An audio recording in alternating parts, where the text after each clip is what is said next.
guys, நான் உங்கள் ராஜா பேரோன். Follow me Instagram ID ராஜா பேரோன். Subscribe channel, support பண்ணி சேனல், பெல் பட்டன். சம்மர் பயங்கரமா இருக்குதப்பா, வெளியில இறங்க முடியல. இறங்கினாலே வெயில் வந்து சுட்டு எரிக்குது.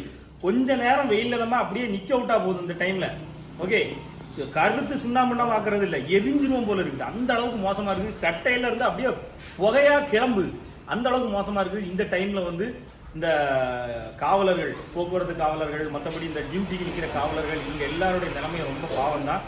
முடிஞ்ச அளவுக்கு அவங்களை அப்படிப்பட்ட யாரையாவது நீங்க பாத்தீங்க அப்படின்னா தண்ணி, கூல்ட்ரிங்க் உங்களால கொடுக்க முடிஞ்சா கொடுத்து உதவுங்க.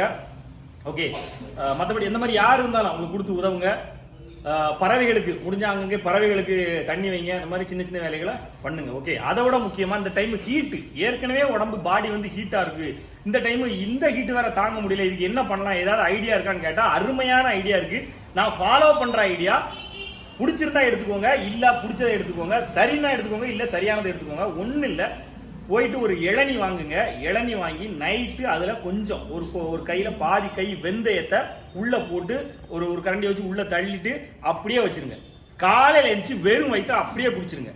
ஓகே, குடிச்சிங்க அப்படின்னா அதுக்கப்புறம் நம்ம ஒரு 3 லிட்டர் தண்ணியும் கண்டிப்பா குடிக்கணும். தண்ணி வந்து இந்த டைம்ல குடிக்காம இருக்கவே கூடாது.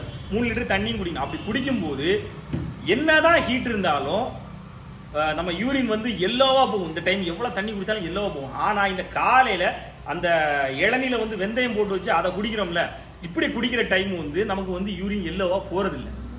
உடம்பு ஹீட்டை வந்து கண்ட்ரோல் பண்ணுது. இதை நான் என்னுடைய அனுபவத்துல உணர்ந்ததுனால இப்போ ஃபாலோ பண்ணிக்கிட்டு இருக்கிறதுனால உங்களுக்கு சொல்றேன். இப்போ ஒர்க் அவுட் பண்ற போது பயங்கர ஹீட் ஆகுது. நான் இப்பவும் சிக்கன் எடுக்கிறேன். எல்லாம் சிக்கன் வந்து ஹீட் எல்லாம் கிடையாது அப்படின்னு நிறைய பேர் சொல்றாங்க. அது எப்படி நமக்கு தெரியல. இருந்தாலும் இந்த ஹீட்டிங் ப்ராப்ளத்துல இருந்து கொஞ்சம் காப்பாத்தி கொண்டு போகுதுன்னா அது இந்த இளநீர் தான். இளநீர்ல வெந்தயத்தை போட்டு ஊற வச்சுட்டு குடிச்சிங்கன்னா ஹீட்டு கம்மியாகும். அருமையான வே. இன்னொரு வே நான் ஃபாலோ பண்ணி பார்க்க போறேன். அது எப்படி இருக்குன்னு தெரியல. கத்தாழை இருக்குல்ல, கத்தாழையில் உள்ள ஜெல்ல மேல உள்ளதை மட்டும் இது பண்ணிட்டு அதை 2 தடவை ஒரு 7 தடவை கழுவிட்டு அதுல வந்து கொஞ்சம் வெந்தயத்தை அப்படியே மேல வச்சுட்டோம்னு வச்சுக்கோங்களேன். மேல வச்சிடணும், வச்சு அப்படியே வச்சிடணும். அதே மாதிரி ஊற வச்சிடணும். காலையில எழுந்துச்சு அந்த சோத்தை அப்படியே இது பண்ணி அந்த வெந்தயத்தையும் இதையும் சேர்த்து ஒரு கப்பில் போட்டு அடிச்சு அப்படியே குடிக்கும். இதுவும் ஹீட்டை வந்து தணிக்கும்னு சொல்றாங்க. இந்த ஒருவேளை எனக்கு இந்த இளநீல கிடைக்கக்கூடிய இந்த ஹீட்டு இப்போ தனியுதுல, இது தனியல இன்னும் அதிகமாகுது அப்படிங்கிற பட்சத்துல அதையும் ட்ரை பண்ணி பார்க்கலான்னு இருக்கிறேன். உங்களுக்கு இது எது ஈஸியா இருக்குதோ அதை நீங்க ட்ரை பண்ணுங்க. ஏன்னா இளநீ இன்னைக்கு என்ன விலை விற்கிது எல்லாமே பார்க்க வேண்டியது இருக்குப்பா. காலங்கள் போயிட்டு இருக்க நிலைமையை பார்த்தா ரொம்ப மோசமா இருக்கு. ஒரு இளநீ 60 ரூபா 70 ரூபா, மற்றவங்க இடத்துல எப்படின்னு தெரியல 25 ரூபா. இப்பதான் பார்த்தது மாதிரி இருக்கு. 25 ரூபா இருந்துச்சு இளநீ. அது மாதிரி கோல்டு ரேட்டு எனக்கு நினைவு தெரிஞ்சு 2500 ரூபா கோல்டு ரேட்டு. இப்போ கோல்டு ரேட்டை பாருங்க 9000 ரூபா போயாச்சு. விலைவாசிகள் எங்கேயோ போயிட்டு இருக்கு. ஆனா சம்பளம் கூடிருச்சான்னு கேட்டா கூடல. கேமராமேன் தலையாட்டுறா, ஐயோ பாவம், சம்பளம் கூடிருச்சா கூடல, ஆனா விலைவாசி எங்கேயோ போயிட்டு இருக்கு.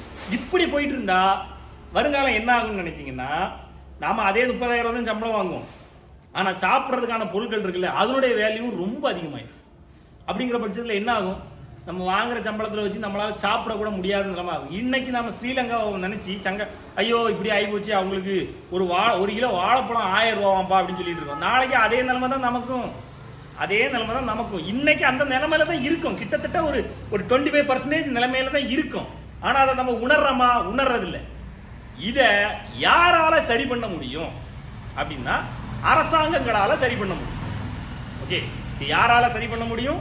அரசாங்கங்களால சரி பண்ண முடியும். சரி, ஓகே, இப்போ இதை பத்தி நம்ம பேசலாமான்னு கேட்டா இதை பத்தி பேச வேண்டாம். நம்ம எல்லாம் இதை மனசுக்குள்ள வச்சுக்கணும். ஓகே, இப்போ ஓடிக்கிட்டு இருக்கிறது என்னன்னா, இந்தியா பாகிஸ்தான் வார் ரொம்ப வந்து பயங்கரமா போயிட்டு இருக்குது. அவனுக்கு அடிக்கிறான், நாம தடுக்கிறோம்.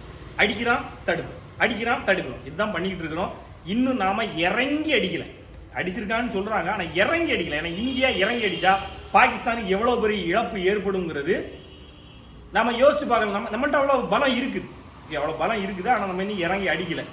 இருந்தாலும் இந்த டைம்ல நம்ம மற்ற விஷயங்களை கொஞ்சம் அதிகமா பேசாம வார் முடிகிற வரைக்கும் அந்த விஷயங்கள்லாம் பேசணும்னா, இருந்தாலும் கொஞ்சம் கஷ்டமா தான் இருக்குது. வாருன்னு அதிகமாச்சா இன்னும் என்னெல்லாம் நடக்கும்னு தெரியல. எல்லாரும் தயாரா இருந்துக்கோங்க. இதெல்லாம் யோசிச்சுக்கோங்க, இன்னும் தயாரா இருந்துக்கோங்க. ஏன்னா இந்த டைம்லயே இந்த வாரனால கூட நமக்கு 1 கிலோ வாழைப்பழம் 1000 ரூபாய் போனாலும் போகும். ஓகே, இலங்கையில் உள்ள நிலைமை வந்தாலும் வரும். ரெடியா இருந்துக்கோங்க. இந்த இளநீ விஷயத்துக்கு வந்துடும். இளநீ 70 ரூபா விற்கிது. ஸோ இளநீ எல்லாம் வாங்க முடியாதுன்னு நினைக்கிறவங்க மேபி இந்த கத்தாழையை ட்ரை பண்ணி பார்க்கலாம். அங்கங்கே நிற்கும், எல்லா வீட்லையும் வச்சுப்பாங்க. இப்போ நிறைய வீட்டில் வாஸ்துக்காக கூட வச்சுப்பாங்க. போய் வெட்டிட்டு வந்துருங்க. ஓகே, ஒரு இதை வெட்டிட்டு வந்து கொஞ்சம் வெந்தயம் போட்டு அதை ஊற வச்சுட்டு காலையில் எழுந்துச்சு வலிச்சு போட்டு நல்ல ஒரு கப்பில் போட்டு அடிச்சு கப்புன்னு அடிச்சு பாருங்க. அதே மாதிரி டெய்லி 3 லிட்டர் தண்ணி குடிங்க. உடம்பு கூலிங்கா வச்சிருந்தாதான் மைண்ட் நல்லா இருக்கும், டெஸ்டோஸ்டரான் நல்லா இருக்கும், இல்லாம நம்ம வயிறு நல்லா இருக்கும், எல்லாமே நல்லா இருக்கும், உடம்பும் நல்லா இருக்கும், ஹேரும் நல்லா இருக்கும். ஸோ உடம்பு கூலிங்கா வச்சுக்க வேண்டியது நம்ம எல்லாருடைய பொறுப்பு. வெளியில உடம்பு லைட்டா ஹீட்டா இருக்குல்ல, அது பிரச்சனை இல்லை. உள்ள ஒரு உஷ்ணம் நமக்கு வந்து தெரியும். நம்ம உடம்புனுடைய உஷ்ணத்தை நம்மளாலேயே தாங்க முடியாத நிலைமை ஏற்படும். அந்த நிலைமை நமக்கு வராம இருக்கணும்னா இந்த மாதிரி சின்ன சின்ன விஷயங்களை நம்ம வந்து ஃபாலோ பண்ணணும். ஓகே, இப்போ இன்னைக்கு நான் ஒரு 2 டிப்ஸ் சொல்லியிருக்கேன். இது 2ம் எனக்கு தெரிஞ்ச டிப்ஸ், நான் ஃபாலோ பண்ண டிப்ஸ். ஒன்று நான் ஃபாலோ பண்ண டிப்ஸ், ஒன்று நான் ஃபாலோ பண்ணலாம்னு நினச்சிக்கிட்டு இருக்க டிப்ஸ், ஈஸியான டிப்ஸ். மற்றபடி இந்த வைத்திய முறை எனக்கு யார் சொல்லி கொடுத்தாங்கன்னா எங்கள் சொந்தக்காரங்க ஒருத்தங்க ஒரு பாட்டியம்மா சொல்லி கொடுத்தா. இதுதான் அதை நான் ஃபாலோ பண்ணிட்டு இருக்கேன். நல்லா இருக்குது, ரிசல்ட் நல்லா இருக்குது. வேணுங்கிறவங்க நீங்களும் ஃபாலோ பண்ணி பாருங்க. இந்த டைம்ல இது முக்கியமான ஒரு டிப்ஸ் அப்படிங்கிறதுனால உங்களுக்கு நான் இதை கொடுத்திருக்கிறேன். Okay, done. நாளைக்கு அடுத்த ஒர்க் அவுட்ல சந்திப்போம். இந்த போன வாரம் ஒர்க் அவுட் வீடியோஸ் எதுவுமே போடல. இந்த அடுத்த வாரம் நாளைக்கு வந்து ஒர்க் அவுட் வீடியோ ஸ்டார்ட் பண்ணுவோம். பாய் பாய். உங்களிடமிருந்து விடைபெறுகிறேன். நான் உங்கள் ராஜா. பாய்.